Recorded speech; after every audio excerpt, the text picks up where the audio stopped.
আজ আমার বান্ধবীরা এসেছিল আমার বাড়ি ঈদ স্পেশাল। আর ব্লগটা আমিও শুরু করিনি, এটা আমার না বলাতেই আমার দিদি হঠাৎ করে ভিডিও শুরু করে, বললো যে তুই অন্যদিন ব্লগ করিস, আজকে কেন করছিস না? তো হ্যাঁ, সেটাই। আর আমার দুই বান্ধবী এসেছিল বাড়িতে, যে আমার চুল স্ট্রেট করে দিচ্ছে অনিশা। এর আগেও কোনো এক ব্লগে দেখেছিল ওর জন্মদিনে। আর ওই দিকে বসে আছে শ্রুতি, এক্ষুনি দেখাবে। খুব যত্ন সহকারে আমার চুলটা স্ট্রেট করে দিচ্ছে। আমি ইউজুয়ালি হিট দেওয়া পছন্দ করি না, কারণ শ্বশুরটা তো এমনিই সারাক্ষণ দিতে হয়। বাট ও বললো যে না, একটু করে নে, মুখটা ভালো লাগবে, এই আর কি।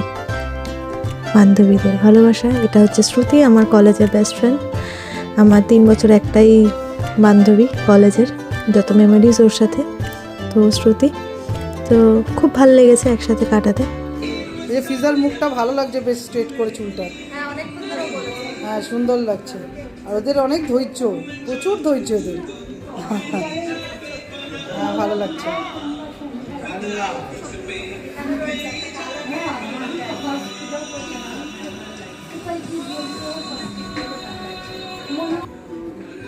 এই যে এটা আমার কাকি, এটা আমার কাকার ছেলে আমান। ফিজার আমান হচ্ছে ছোট থেকে একসঙ্গেই বড় হয়েছে, দুই ভাই বোন। ঠিক আছে, একে দেখতে খুব মিষ্টি। হ্যাঁ, ব্ল্যাকটা পুরো ভাল লাগছে। এই যে আমাকে স্ট্রেট করিয়ে দিয়ে বেশ ভালো লাগছে। Thank you Anisha. আশার মুখটা দেখেন, এরা সেই বান্ধবী যাকে বলেছে আমি যাবো না জন্মদিনে, তারপরে গেছি। ও খুব মিষ্টি, খুব শান্ত।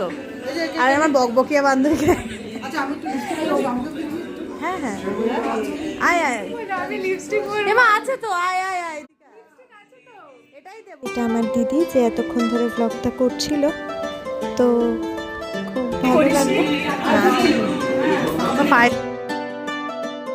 অ্যাজ ইউজুয়াল আমি ওর মজা নিচ্ছিলাম, যেরকম সবসময় ওর পেছনে লাগি। তো এই তো, তোমরা সবাই ভালো থেকো।